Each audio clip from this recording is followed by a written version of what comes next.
김영훈의 질병백과를 시작하겠습니다. 오늘의 주제는 실행기능장애와 ADHD와의 관계입니다. 실행기능이란 무엇인가에 대하여 말씀드리겠습니다.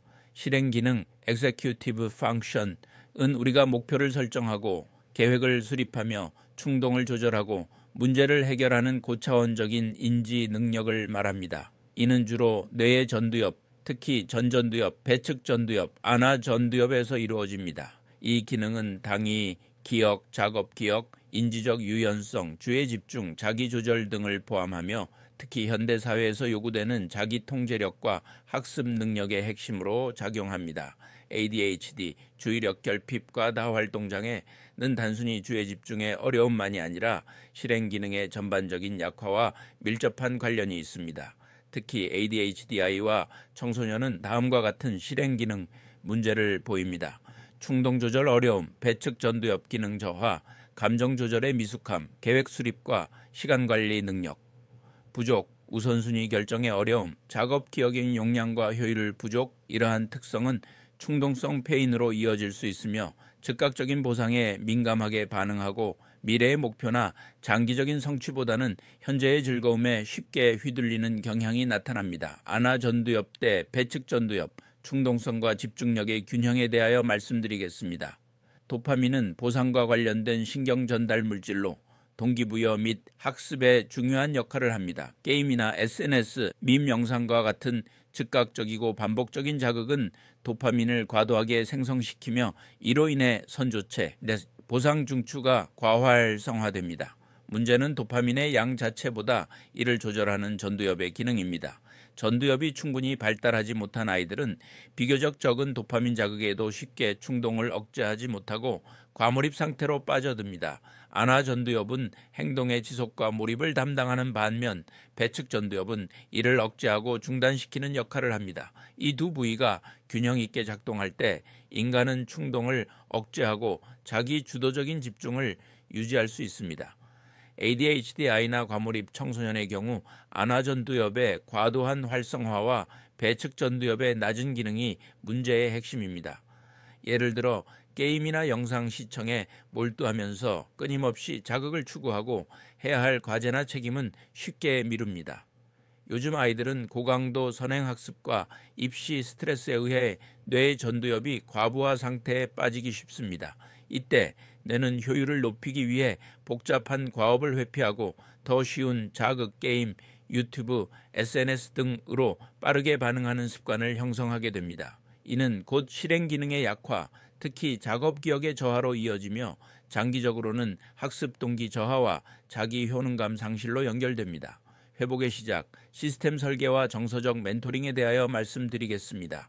비록 전두엽의 발달이 늦거나 도파민 시스템이 불균형하더라도 충분한 훈련과 환경적 조절을 통해 뇌는 재구성될 수 있습니다.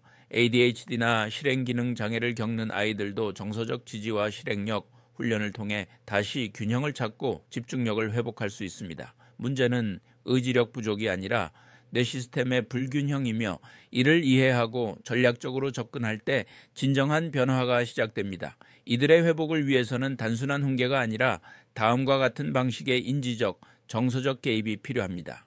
첫째, 작은 성공 경험을 쌓으세요.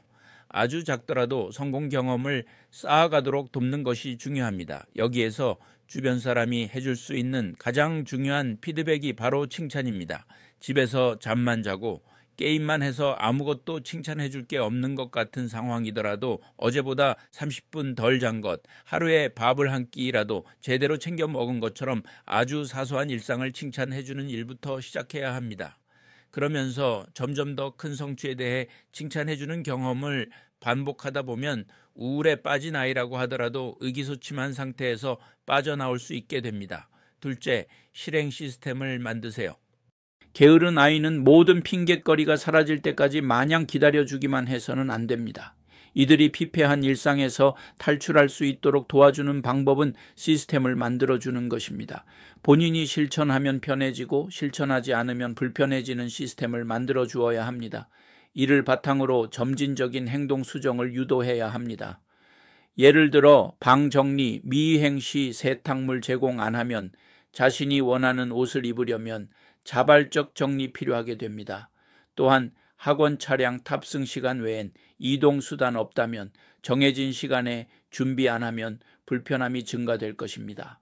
셋째, 부모가 정서적 멘토링을 하세요. 부모는 아이가 청소년기에 이르면 사소한 잔소리에도 방문을 걸어 잠그고 짜증을 내기 일쑤라 문제 행동이 나타난 초반부터 아이를 변화시킬 의지를 상실해버리고 마는데, 이럴 때는 행동 변화보다는 감정적 멘토링을 주는 것만으로도 충분합니다. 부모가 감정적 지지자 역할을 하며 인정 욕구를 채워줄 때 아이의 자기 통제력은 강화됩니다. 당연한 말이지만 한 반에 있는 아이들 모두가 1등을 할 수는 없습니다. 평소에 28등을 하는 아이라면 열심히 노력해서 27등으로 한 단계 올라갔을 때라도 성취에 대해 칭찬해 줘야 하는데, 많은 부모가 이 정도 결과에는 만족하지 못합니다. 상대적으로 보지 않고 절대적인 눈으로 자녀가 못했다고 생각해 노골적으로 실망감을 드러내기도 합니다. 충분히 좋은 엄마는 아이와의 애착 관계가 굉장히 돈독하며, 이런 엄마 밑에서 자란 아이는 성장한 후에도 공부, 운동 혹은 사회에서 인정받는 욕구의 강도를 스스로 조절할 수 있습니다. 넷째, 전두엽 강화 활동을 하세요. 명상, 운동, 작업 기억 훈련 등으로 뇌 기능을 회복시키는 것이 중요합니다. 명상이나 복식호흡과 같은 정서 조절 활동은 감정 인식, 충동 억제, 자기 조절에 도움이 됩니다. 태권도, 줄넘기, 요가, 체조, 걷기 등의 신체 활동은 실행 기능, 충동 억제, 유연성 향상에 도움이 됩니다.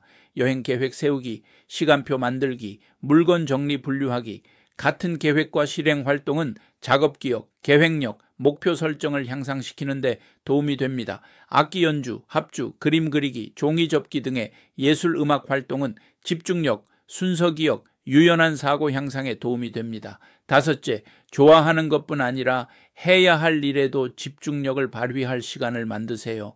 작업 기억은 정보를 일시적으로 유지하며 이해, 학습, 판단 등 각종 인지적 과정을 계획하고 수행하는 작업가로서 기능하는 인지 시스템입니다.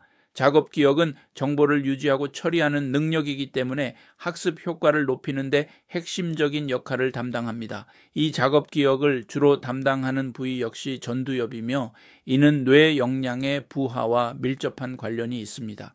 다만 이때 고와 스톱, 즉 언제 더 자극을 추구하고 멈출지에 대한 판단 능력은 배워야 합니다. 아울러 규칙과 계획을 세워 충동으로 흐르지 않도록 조심해야 하며, 단순 집중력보다는 작업 기억 능력을 활성화하여 내가 좋아하는 것만 하기보다는 독서나 공부처럼 해야 하는 일에도 집중해야 합니다. 이러한 활동을 반복하면서 멀티태스킹 능력이 높아질 수 있으며 뇌는 점점 더 효율적으로 발전하게 됩니다. 여섯째, 자극 추구를 게임이 아닌 긍정적인 취미 활동으로 돌려놓으세요. 자극 추구는 도덕적으로 옳고 그름을 따지는 가치 판단의 문제가 아닙니다. 따라서 높다고 좋은 것도 낮다고 나쁜 것도 아닙니다. 그저 사람에 따라 자극 추구 성향이 높을 수도 있고 낮을 수도 있는 중립적인 개념으로 봐야 합니다. 이런 특징 역시 도파민, 충동성, 집중력과 관련이 있습니다. 따라서 청소년기 때는 자극 추구가 높고 도파민이 많이 생성되며 충동성과 집중력이 높지만, 한편으로는 충동성이 지나치게 높아서 집중력이 낮다고 보일 수도 있습니다. 이를 긍정적인 방향으로 이용한다면 아이들이 자신의 관심사에 충분히 몰입하며 좋은 결과를 낼 수 있지만, 잘 다스리지 못하고 부정적인 방향으로 이용한다면 어려움에 빠질 수도 있습니다. 소아신경과 전문의 김영훈 교수였습니다.